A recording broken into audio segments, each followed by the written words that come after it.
क्या कभी आपने अपने आप से यह पूछा है कि आज की जो एजुकेशन में आप पढ़ाई कर रहे हैं, क्या उसका आपकी प्रैक्टिकल लाइफ में इम्पैक्ट कितना है या फिर क्या कुछ इम्पैक्ट है?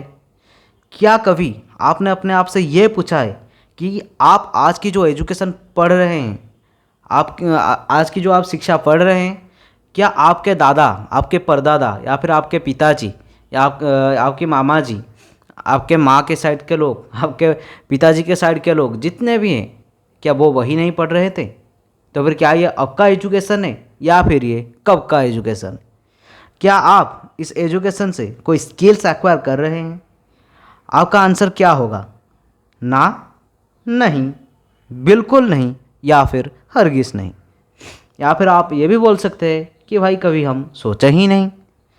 आपको यही भी मालूम नहीं कि इस देश की इकोनॉमी को स्ट्रेंथ करने के लिए, इस देश की इकोनॉमी को सुदृढ़ करने के लिए, इस देश को $5 ट्रिलियन की इकोनॉमी को क्रॉस करवाने के लिए, देश को डेवलप होने के लिए हमें एंटरप्रेन्योर्स की आवश्यकता है। लेकिन क्या इस एजुकेशन ज़्यादा एंटरप्रेन्योर प्रोड्यूस कर रहा है? बिल्कुल नहीं। तो इसे सुधारने का जिम्मा सिर्फ हम ही नहीं, हम सबको लेना चाहिए। सिर्फ आप, मैं, या फिर अगर हम इस तरीके से इंडिविजुअली होकर सोचेंगे तो फिर हम इसे सुधार नहीं सकेंगे। तो फिर इसीलिए हमें मिलजुल कर आगे बढ़ना होगा और इसको हमें सुधारना पड़ेगा।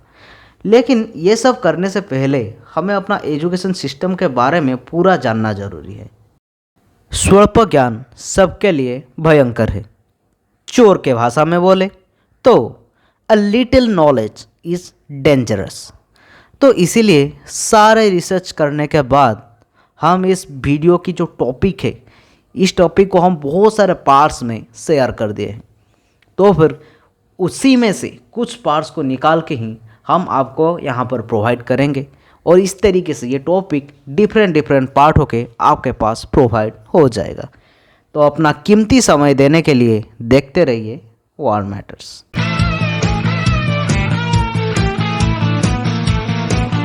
अगर आपको आज कोई ये पूछेगा कि अभी आप ट्रांसपोर्टेशन के लिए क्या यूज़ कर रहे हैं, क्या आपका आंसर ये होगा कि बैलगाड़ी, बाईसाइकिल या फिर टमटम? बिल्कुल नहीं होगा। आपका आंसर कुछ इस प्रकार से आएगा: बाइक, कार, ट्रेन, बस या फिर प्लेन।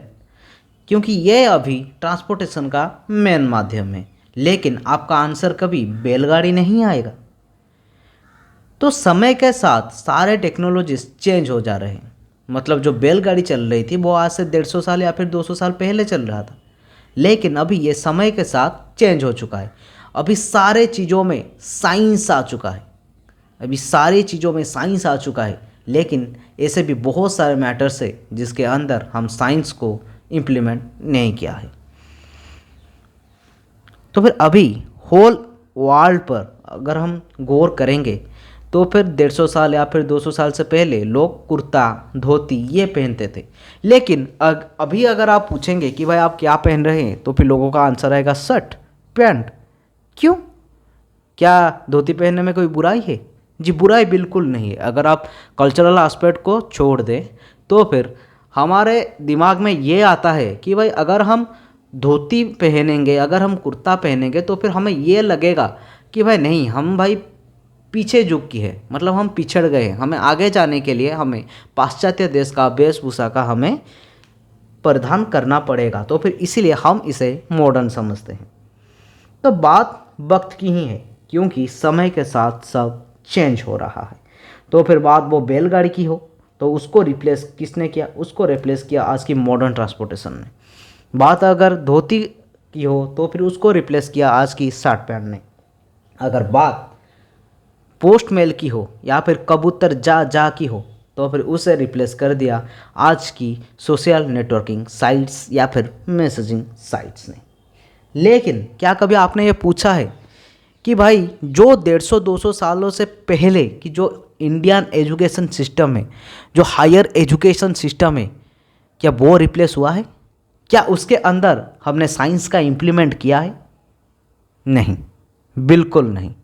क्योंकि हमारे पास उतना समय ही नहीं है कि भाई हम उसे गौर तरीके से देख सके। हमें यही लगता है कि हाँ भाई, जो हमारे पहले से चल आ रहा है वो अच्छा है।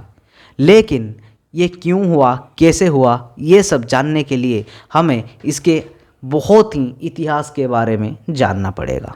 सो today we are going to discuss about something about Indian education system. इसको हम 3 पार्ट में डिवाइड किए हैं। पहले क्या आएगा, पहला आएगा आपका ये कि मुग़ल टाइम या फिर सल्तनत टाइम, मुग़ल या सल्तनत टाइम या फिर उससे पहले जो भारतीय का जो एजुकेशन सिस्टम था वो किस तरीके का था और मुग़ल टाइम में वो किस तरीके की हो गया। उसके बाद आएगा सेकेंड पार्ट, प्री इंडिपेंडेंस और कॉलोनियल टाइम, मतलब जब मुग़ल की शासन खत्म हुआ, जब भारत एक कॉलोनी बन गया ब्रिटिश एम्पायर का, तब की जो शिक्षा प्रणाली आई, मतलब वही शिक्षा प्रणाली जिसको हम अभी तक पढ़ रहे हैं उसके बारे में। और लास्ट में आएगा पोस्ट इंडिपेंडेंस या फिर मॉडर्न टाइम में क्या क्या हो रहा है। तो फिर यही 3 पार्ट्स में हमने इसको डिवाइड किया है और उसी तरीके से हम इसे जानेंगे। तो फिर पहला रहेगा प्री मुग़ल टाइम या फिर सुल्तानेट टाइम के पहले भारतीय शिक्षा व्यवस्था कैसे था। आप जिस भी टाइम को देख लो, there are 2 things, first is demand, second is supply. Where there is a demand, there must be supply। आज हम डिस्कस करेंगे वही सुल्तानेट टाइम या फिर मुग़ल टाइम की, क्योंकि उस टाइम की पहले किस तरीके की डिमांड थी और किस तरीके का सप्लाई मिल रहा था, और मुग़ल टाइम में किस तरीके का डिमांड आया और किस तरीके का सप्लाई मिला। तो फिर देखिए, मुग़ल इस देश को अटैक करने से पहले इस देश की एजुकेशन सिस्टम बहुत ही बढ़िया था। तो फिर वो कैसे था, चलिए देखते हैं।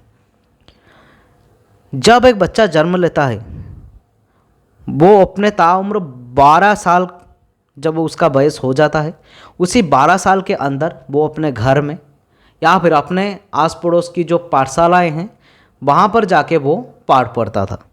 और जब 12 साल हो जाते थे उसके बाद उसे गुरु के आश्रम में छोड़ दिया जाता था, जिसको हम ब्रह्मचर्य भी बोलते हैं।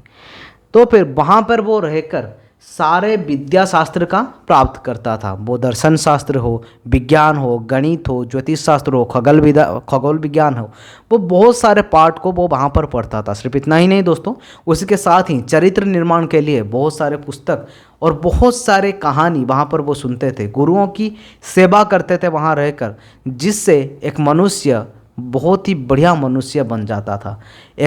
अगर एक मूड भी वहाँ पर जाता है तो फिर वो वहाँ पर ज्ञानी होकर निकलता था। तो फिर ये था हमारा पुराना भारतीय एजुकेशन सिस्टम। मार्क ट्वाइन, जो कि अमेरिका के बहुत ही बड़े विद्वान थे, उन्होंने कभी ये बोला था, India is the cradle of human race, the birth place of human speech, the mother of history, the grandmother of religion and the great grandmother of tradition. Our most valuable and most instructive material in the history of man are treasured of in India only। उस time के education system में सब कुछ था, विमान शास्त्र, व्योम शास्त्र, जादू विज्ञान, वो जो भी हो, जो सारे गुप्त ज्ञान अभी हमें मालूम ही नहीं है, वो सारे चीज़ें वहाँ पर थे। जो आपको ये बोलते हैं कि they are only old fashion, कि भाई इंडियन एजुकेशन सिस्टम में जो कि पुराना सिस्टम थे वहाँ पर क्या था, वैदिक कल्चर में क्या था, देन उनको यही बोलना कि भाई जो मैथमेटिक्स आप पढ़ रहे हैं उसके सारे नंबर सिस्टम्स हम नहीं ईजाद किए थे। जो सबसे बड़ी मिस्टीरियस नंबर है फिबोनाची, उसे भी हमने ही खोज किया था। भाई पृथ्वी सूरज के चारों ओर चक्कर लगाता है और अपने आप की ओर भी चक्कर लगाता है, यह भी हमने पहले ही बताया था। तब ना ही कोई कोपरनिक्स थे, ना ही कोई गैलीलियो थे, ना ही कोई ब्रूनो थे, तब भाई हमारे आर्यभट्ट जी ही थे जो कि इस बारे में बताया था। आज की जो बड़े बड़े इकोनॉमिस्ट है वो किसको फॉलो करते हैं, वो फॉलो करते हैं अर्थशास्त्र को। और अर्थशास्त्र आजकल की बात नहीं, कम से कम 3600 साल पुराना एक बुक है जो कि कौटिल्य ने रचना की थी। अगर आप बात करें सर्जरी की तो फिर जीवक की बात होती है, सुश्रुत की बात होती है, चरक की बात होती है। क्या वो अभी के लोग हैं? अगर आप बात करें ग्रामर की तो पाणिनि की बात होती है। क्या वो अभी के लोग हैं? वो वहीं वैदिक सिविलाइजेशन टाइम की ही लोग हैं और हम उसी एजुकेशन सिस्टम से बिलोंग करते थे, जो कि अभी हमारे पास नहीं है। तो फिर उन्हें आप यही बता देना कि भाई अगर आपके पास कुछ भी नहीं है तो भगवत गीता लीजिए और उससे पढ़िए। आपके मन में जो भी सवाल हो और आप जो भी हो, आप जिस किसी विषय में भी खोज करना चाहते हैं, उसका उत्तर आप वहाँ से पा जाएंगे। उस टाइम में एक्चुअली चरित्र निर्माण के बारे में बहुत सारे बातें किया जाता था। हम अगर रामायण को देखें, महाभारत को देखें, भगवत गीता को देखें, तो ये एक बहुत ही बड़ी बड़ी एग्जाम्पल है कि भाई किस तरीके से एक लोग अपना चरित्र निर्माण कर सकता है। तो फिर उस टाइम पर सिर्फ एजुकेशन या फिर सिर्फ एकेडमिक एजुकेशन वहाँ पर नहीं दिया जा रहा था, उसके साथ ही उसको personality development, skill development, communication skill development, ये एटीट्यूड डेवलपमेंट, ये सारे चीज़ एक बच्चे को वहाँ पर दिया जाता था, जो कि आजकल बहुत ही रेयर है। और उससे भी बहुत बड़ी बात यह है कि भाई वहाँ पर जो पढ़ने की व्यवस्था थी वो कैसे थी। तो फिर चलिए देखते हैं पढ़ने की व्यवस्था किस तरीके से थी। उस टाइम में मंदिर सिर्फ आराधना का स्थल नहीं होता था, उस टाइम में मंदिर पाठ्यशाला होता था, भारतीय शिक्षा का केंद्र होता था। उस टाइम यह बात प्रचलित था कि जिस गांव में मंदिर नहीं है उस गांव में किसी को भी जाना नहीं है। तो फिर आप यहाँ पर जान सकते हैं कि भाई पाठ का मतलब एजुकेशन का इम्पोर्टेंस कितना था। अभी आप एजुकेशन सिस्टम में डिस्क्रिमिनेशन देख रहे हैं। अभी आप देख रहे हैं कि भाई जितने मेल्स पढ़ रहे हैं उतने फीमेल्स को एजुकेशन नहीं मिल रहा है। मतलब कुछ एक जगह को जाकर जबकि थ्रेशोल्ड हो जाएगा तो फिर उसके ऊपर जाकर लेडीज़ को पढ़ने के लिए अलाउ नहीं किया जाता। लेकिन उस टाइम पे सारे बच्चों को वहाँ पर समान अधिकार थी। मतलब आप जेंट्स हो या फिर लेडीज हो, आपको पूरी तरीके से यह हक था कि भाई आप जितने तक चाहते हैं आप पढ़ सकते थे, आप जितने पुस्तक चाहे आप अध्ययन कर सकते थे, और इसके लिए आपको एक भी रुपया खर्च करना नहीं पड़ता था, क्योंकि सारे जो एजुकेशन है वो स्टेट फंडेड था। मतलब आप जो भी पढ़ाई करेंगे उसका खर्च उस देश का जो राजा है या फिर उस राज्य का जो राजा है वो वहन करता था। तो फिर आप सोच के देखिए, आज अगर एक छात्र को पढ़ाई करने के लिए इच्छा होता है, हायर एजुकेशन हायर स्टडीज़ करने के लिए इच्छा होता है, लेकिन उसके पास पैसा नहीं है, तो फिर वो पढ़ नहीं पा रहा है। और हम इसे सो कॉल्ड मॉडर्न युग बोल रहे हैं, लेकिन तब जिसे हम ओल्ड फैशन बोलते हैं, उसी टाइम पर सारे लोगों को पढ़ने के लिए व्यवस्था थी और वो भी निःशुल्क। तो फिर उस टाइम में एजुकेशन पाने के लिए किसी को एक्चुअली पे नहीं करना पड़ता था। और इसीलिए सिर्फ भारत से ही नहीं, भारत के बाहर से भी बहुत ही बड़े बड़े परिव्राजक आकर हमारे जो बड़े बड़े यूनिवर्सिटीज़ थे, नालंदा, तक्षशिला, शारदा पीठ, ज्योतिर्मठ, भोजशाला, इस सारे एरियाज़ में आकर, जो कि बड़े बड़े उस टाइम के यूनिवर्सिटीज़ थे, 16+ यूनिवर्सिटीज़ थे, तो फिर वहाँ पर आकर पढ़ाई करते थे। तो फिर आप फाहियान को देख लीजिए, आप मार्को पोलो को देख लीजिए, आप हुएंसा को देख लीजिए, ये जो बहुत ही बड़े बड़े जो विद्वान आए थे बाहर से, वो यहाँ पर पढ़ के गए हैं। सिर्फ इतना ही नहीं दोस्तों, इंडिया से भी बहुत बड़े बड़े स्कॉलर्स भारत से जाकर भारत के बाहर के जो लोग हैं उन्हें पढ़ाते थे। जैसे आप बोधि धर्मा की बात कर लीजिए, जो कि एक्चुअली कुंग-फू जो मार्शल आर्ट है, तो उसकी इजाद उन्होंने ही किया था। और उसी तरीके से बहुत सारे धर्मशास्त्र की वहाँ पर भी रचना हो रहा था। और हमारा जो ध्यान है, ध्यान को भी चीन लिया गया था और उसको वो सही तरीके से उच्चारण नहीं कर सके और उसको वो चान बोलने लगे। और जब वही ध्यान मतलब चान वहाँ से जापान चला गया तो फिर वो चान भी नहीं बोल सकते थे, वो उसे जैन बोलते थे।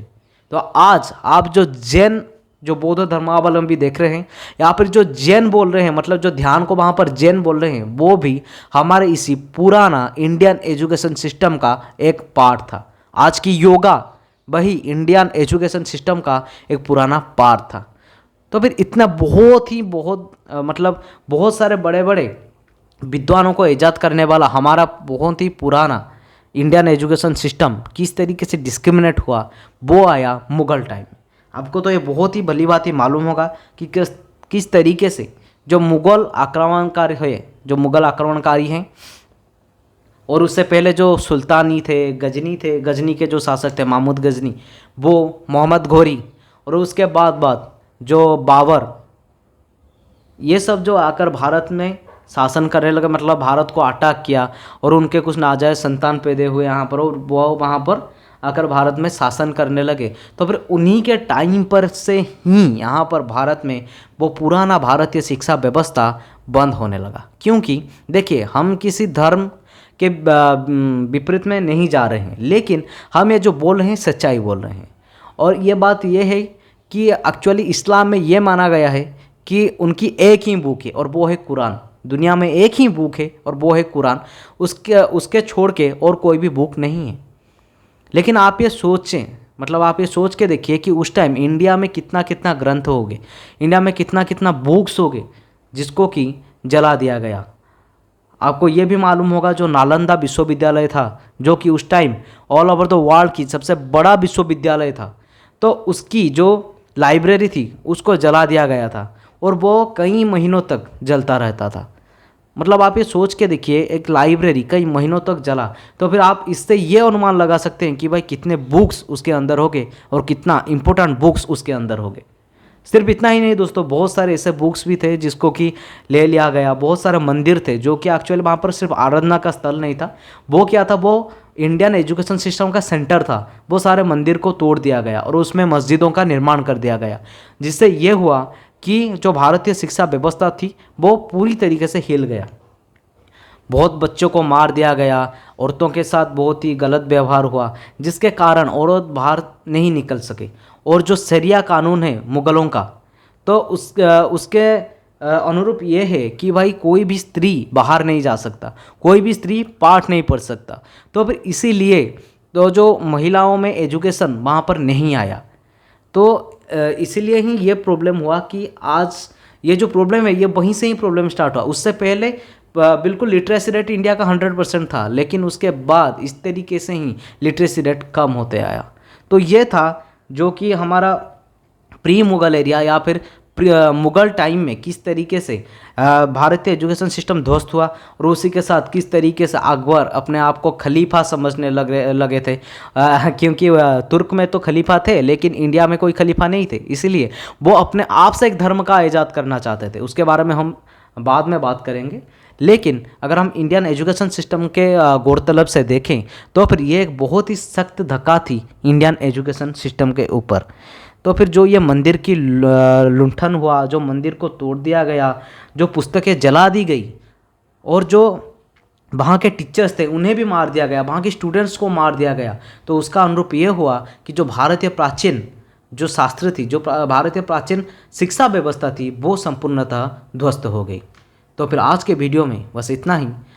आगे जो पार्ट्स हैं उसके बारे में भी आगे बताऊंगा, तो देखते रहिए वर्ल्ड मैटर्स। भगवान जगन्नाथ आप सबको शांति में रखें।